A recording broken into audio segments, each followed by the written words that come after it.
Hello guys, welcome to my YouTube channel subject teacher. Guys मैं आपको अपनी videos में 10th क्लास का मैथ्स फुल कोर्स कराऊंगा। और गाइस आपको 10th क्लास का मैथ्स पढ़ना है तो इस चैनल को सब्सक्राइब कर लीजिए ताकि आपको मेरी वीडियोस टाइम टू टाइम मिलती रहें। तो गाइस आज हम शुरू कर रहे हैं एक्सरसाइज 9.1 का क्वेश्चन फिफ्थ। क्वेश्चन फोर्थ तक का मैं इससे पहले वाले लेक्चर में करा चुका हूँ। अगर आपने वो नहीं देखे तो पहले वो जरूर देख लें, नहीं तो ये समझ नहीं आएगा। ठीक है, तो क्वेश्चन फिफ्थ क्या कह रहा है हमारा, a kite is flying at a height of 60 metre above the ground. कह रहा कोई काइट उड़ रही है 60 मीटर अबव द ग्राउंड। मैंने कोई काइट बना दी, ठीक है, ऐसे आपको समझाने के लिए, वैसे बनानी नहीं है। ठीक है, कह रहे कोई काइट उड़ रही है 60 मीटर अबव द ग्राउंड। ठीक है, कोई मैंने नीचे ये ग्राउंड ले लिया, मैंने समझ लिया कि ये ग्राउंड है। ठीक है, ये कोई ग्राउंड है, तो ये 60 मीटर अबव उड़ रही है, तो मैंने 60 मीटर लिख दिया। ठीक है, तो आगे क्या कह रहा है the string is attached to the kite is temporarily tied to a point on the ground. कह रहा है जो स्ट्रिंग से, जो स्ट्रिंग होता है मांझा, जो मांझे से हमारी काइट उड़ रही है ना, कह रहा है उसको ना हमने ना ग्राउंड पे बांध दिया। तो कोई मांझे से उड़ रही होगी ये काइट, तो उसको कह रहा है हमने ना, पहले हम उड़ा रहे थे, फिर हमने ना ग्राउंड पे बांध के नीचे चले गए। मतलब हमने छोड़ दिया और ग्राउंड पे बांध दिया। ठीक है, तो ये हमने ग्राउंड पे यहाँ बांध दिया। तो आगे क्या कह रहा है the inclination of the string with the ground is 60 degree. अब मैंने आपको बताया था इंक्लिनेशन कौन सा एंगल होता है, ये वाला एंगल। ठीक है, कह रहा है जो इंक्लिनेशन है ना स्ट्रिंग का, ये हमारी स्ट्रिंग है, ठीक है ना, स्ट्रिंग है। कह रहा है जो इंक्लिनेशन है स्ट्रिंग का वो है हमारा 60 डिग्री ग्राउंड से। ये हमारा ग्राउंड है, ग्राउंड से 60 डिग्री। कह रहा है find the length of string assuming that there is no slack in the string. कह रहा है स्ट्रिंग की लेंथ निकालो, तो हमने एक तो ही निकालनी है। और कह रहा है assuming that there is no slack in the string. मतलब स्लैक मतलब क्या होता है, जब हम, आपने कभी काइट उड़ाई होगी तो देखा होगा, जब काइट उड़ती है ना, तो हमेशा जैसे ये काइट उड़ रही है, ठीक है, तो जब भी यहाँ से कोई बंदा उड़ा रहा होता है ना, तो वो जो हमारा मांझा होता है ना वो ऐसे हो जाता है। ठीक है, तो पर ये कह रहे हैं इधर ये मांझा ऐसे नहीं हुआ, ये मांझा इधर सीधा ही है। ठीक है, एज्यूम करना है। वैसे हमेशा मांझा ऐसे हो जाता है, जब भी आप काइट उड़ाओगे ना तो हमेशा मांझा ऐसे हो जाता है। तो पर इधर कह रहे हैं कि हमने एज्यूम करना है कि वो मांझा सीधा ही है। ठीक है, ताकि क्वेश्चन को थोड़ा आसान करना चाह रहे हैं। ठीक है, तो हमने मांझा बिल्कुल सीधा लेना है, स्ट्रेट है। तो ये 60 डिग्री है हमारा। तो अब देखो, अब हमें ये साइड दी हुई है और ये निकालनी है, तो इसके भी इसके बीच में क्या रिलेशन होगा, ये हमारा परपेंडिकुलर है। सबसे पहले ये वाला फॉर्मूला लिखो, पंडित बद्री प्रसाद अपॉन में हर हर बोले। ठीक है, पहले वाला किसका, पहले वाला साइन का, दूसरे वाला कॉस का, तीसरे वाला टेन का। ठीक है, तो अब देखो हमें निकालना, हमें हमें जो दिया है परपेंडिकुलर दिया, और निकालना है हाइपोटेन्यूज। ठीक है, तो मैंने कहा कि परपेंडिकुलर और हाइपो में कौन सा रिलेशन है। देखो, परपेंडिकुलर और हाइपो में मैंने सोचा कि कौन सा रिलेशन बन सकता है, फिर मैंने देखा परपेंडिकुलर हाइपो में साइन का बन रहा है, तो मैंने लिख दिया बस, sine 60 degree is equal to perpendicular upon में हाइपो। तो जो हमें निकालना है perpendicular is equal to 60 degree, और हमें निकालना क्या है हाइपो। हाइपो क्या है हमारी स्ट्रिंग, स्ट्रिंग क्या है हमारा, इसको नाम दे देते हैं ए बी सी। हमारा स्ट्रिंग क्या है ए सी, तो ए सी मैंने लिख दिया यहाँ पे। ठीक है, तो साइन 60 क्या होता है, साइन 60 मुझे पता है √3/2 होता है, इज इक्वल टू 60/AC। ठीक है, तो AC क्या हो जाएगा, AC इज इक्वल टू 60/√3।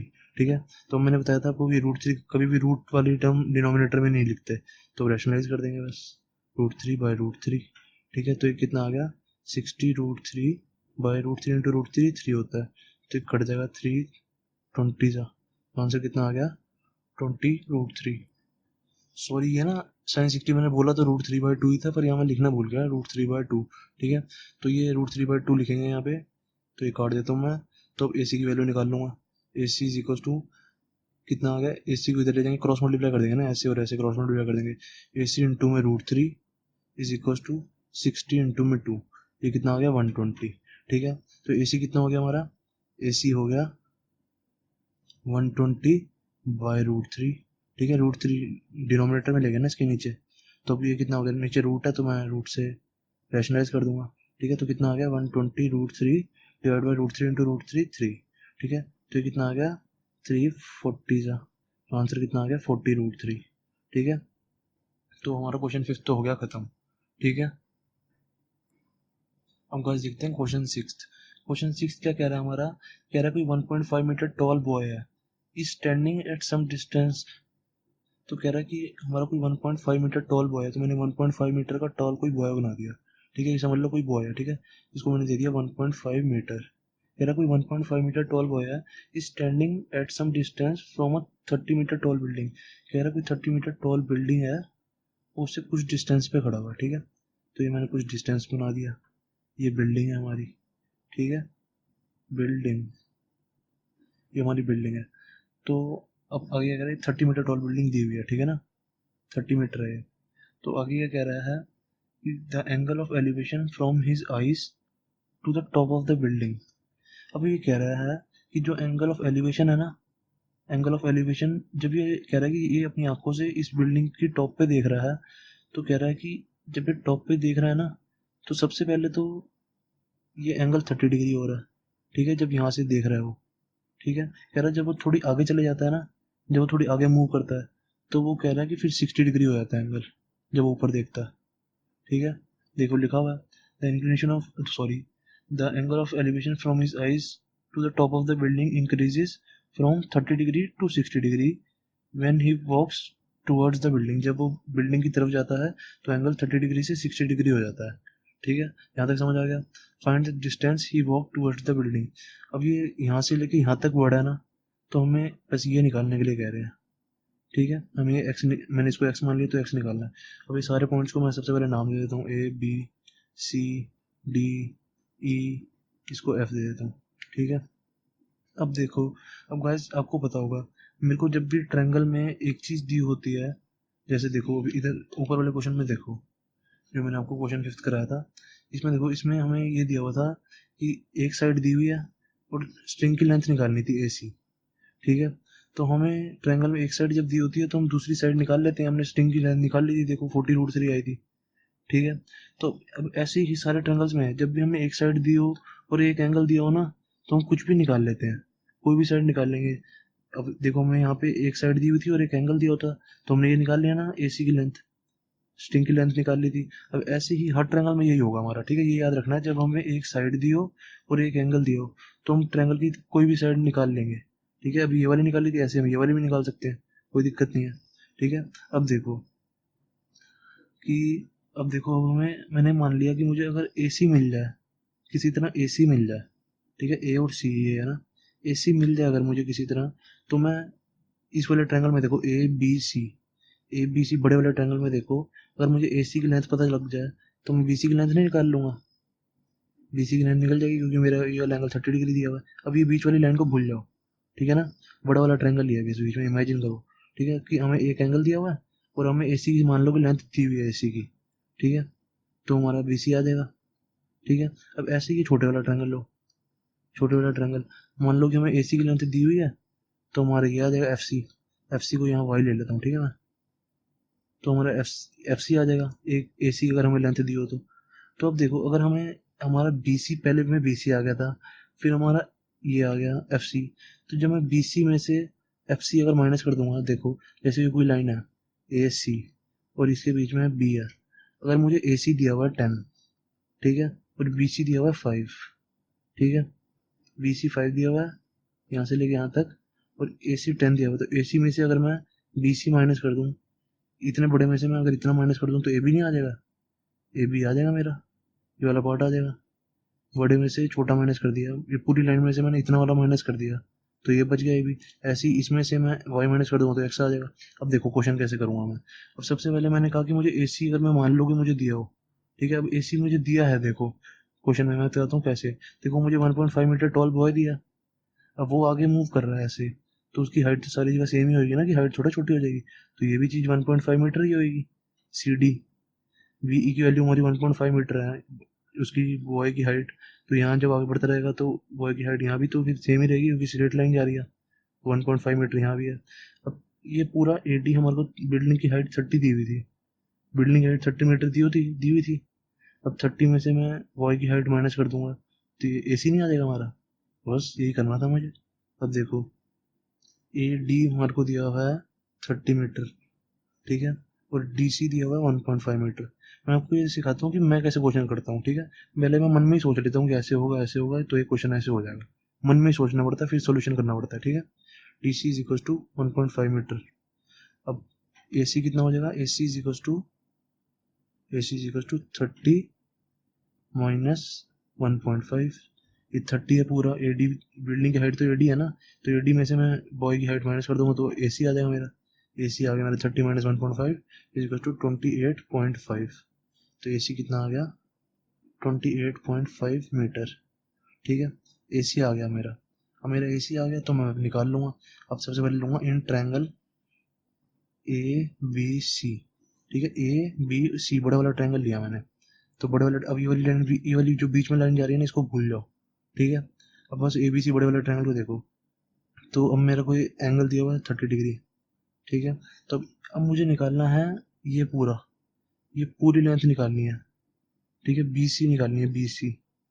तो जो निकालनी है हमें वो बेस है। देखो इस 30 डिग्री एंगल के हिसाब से देखो, जो निकालनी है हमें वो बेस है, और जी जो दी हुई है सामने वो परपेंडिकुलर है।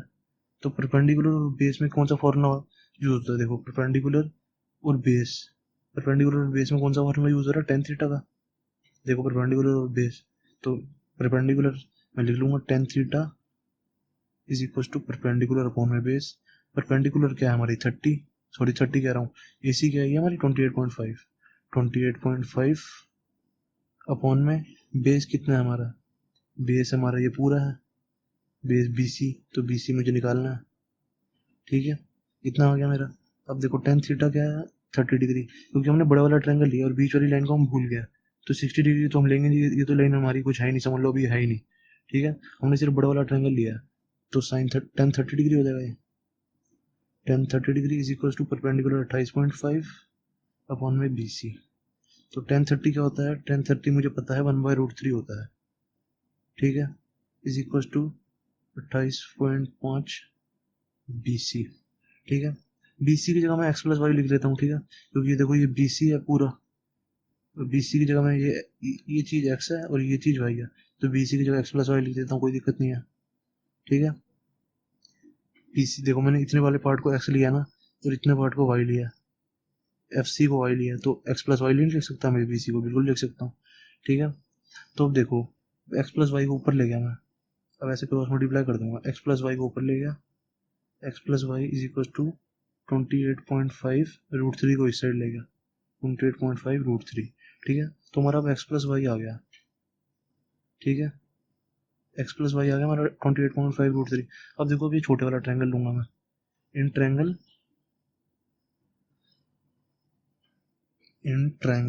ए एफ सी में। ठीक है, AFC छोटा वाला ट्रायंगल लिया, तो इसमें भी ऐसी होगा। देखो अगर मुझे AC दी हुई है 28.5, AC हमारी 28.5 दी हुई है, तो मैं y की वैल्यू निकाल लूंगा। कैसे? अब देखो मुझे y की वैल्यू निकालनी है और परपेंडिकुलर दी हुई है इस वाले ट्रायंगल में। देखो सिर्फ इस वाले ट्रायंगल में हमें ये एंगल है हमारा, तो हमारा बेस हुआ ये y वाली चीज बेस हुई, और बेस और परपेंडिकुलर, परपेंडिकुलर और बेस में कौन सा फॉर्मूला यूज होगा? वही टेन थीटा वाला, देख लो। परपेंडिकुलर और बेस में ये हमारा परपेंडिकुलर है और ये हमारा बेस है, तो हमारा फॉर्मूला कौन सा यूज हो रहा है? टेन थीटा वाला। ठीक है, तो ये भी ऐसे ही होगा, tan theta is equal to 28.5, क्योंकि AC हमारा 28.5 है, 28.5 ये मैंने निकाला ना, 28.5 अपॉन में FC है हमारा y, तो FC की जगह लिख दूंगा y। ठीक है, तो टेन थीटा, थीटा क्या है हमारा 60 डिग्री, इधर टेन 60 डिग्री। ठीक है, तो 60 टेन 60 होता क्या है हमारा? टेन 60 मुझे पता है √3 होता है। ठीक है, टेन 60 की √3 लिख लिया, तो 28.5 बाय वाई ऐसे का ऐसे ही। तो अब इज इक्वल टू ये ऐसे का ऐसे ही अपॉन में वाई। अब वाई को क्रॉस मल्टीप्लाई कर दूंगा, वाई को ऊपर ले जाऊंगा और √3 को नीचे ले आऊंगा। ठीक है, तो ये कितना आ जाएगा मेरा? y is equal to 28.5 by √3। ठीक है, इतना हो गया मेरा। अब देखो मैंने आपको बताया था कि कभी भी डिनोमिनेटर में रूट नहीं रखना, तो रूट का रैशनलाइज कर दो। ठीक है, रैशनलाइज कर दिया तो क्या आ गया?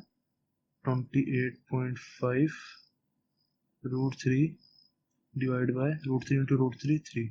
ठीक है, अब ये वाली चीज़ देखो डेसिमल से, ये डेसिमल हटा के देखो कि 3 से कट रही है, मैंने डेसिमल हटाया तो नीचे आ जाएगा 10। ठीक है, डेसिमल के बाद 1 और एक वो है ना, तो 10 आ गया। तो 3 से काट के देखो, 3 9 से 27, 3 5 से 15 कट गया ये तो। ठीक है, तो हमारा आंसर कितना आ गया अब? 9.5 √3। ठीक है। देखो अब 95 था, 95/10 कितना होगा, देखो 95√3/10 था, तो मैं इसको ऐसे लिख सकता हूँ 95/10 इंटू में √3, तो 95/10 कितना होगा 9.5√3। ठीक है, तो मैंने डायरेक्ट लिख दिया यहाँ पे। ठीक है, तब ये आ गया मेरा y। ठीक है, ये मेरा y है, y आ गया हमारा, और x प्लस वाई आ गया था। ठीक है, x प्लस वाई कितना आया था हमारा, x प्लस वाई 28.5√3, और y कितना है हमारा 9.5√3। तब हमें निकालना क्या था, x की वैल्यू, यहाँ से यहाँ तक की x की वैल्यू निकालनी थी, तो x की वैल्यू निकाल दो, y की वैल्यू इसमें पुट कर दो, x plus 9.5√3 is equal to 28.5√3। तो x कितना आ जाएगा हमारा, x is equal to 28.5√3 minus 9.5√3। ठीक है, तो कितना आ गया, 28.5 में से 9.5 है, 28 में से 9 का कितना हो गया 19√3 आंसर। मीटर में है तो मीटर लिख दूंगा। ठीक है, बस ये आंसर। ठीक है, दैट्स इट। देखो ये मैंने माइनस कैसे किया है, जब भी ऐसा आया ना 28.5√3 माइनस 9.5√3 या कुछ भी हो, जैसे होता है मेरा 10√3 माइनस 5√3 होता है मेरा, तो मैं इसको क्या लिखूंगा, हमेशा मैं एक्स, इसको √3 वाली चीज़ को एक्स मान लेता हूँ। ठीक है, ये भी एक्स, ये भी एक्स, तो ये कितना हो गया 10x माइनस 5x, 10x में से 5x के कितना होता है 5x। ठीक है, अब x की जगह √3 लिया था मैंने, तो x की जगह √3 लिख दो, 5√3। ठीक है, दैट्स इट, हमारा आंसर, ये रफ हो गया। ठीक है ना, दैट्स इट, हमारा आंसर। ऐसे ही मैंने ऐसे किया था, 28.5 में से 9.5 माइनस कर दिया बस। ठीक है, इसको एक्स ले लिया, इसको भी एक्स ले लिया, तो 19√3 आ गया मेरा। ठीक है, अब करके देख लेना यही आएगा। ठीक है, तो क्वेश्चन 6 भी हो गया हमारा खत्म।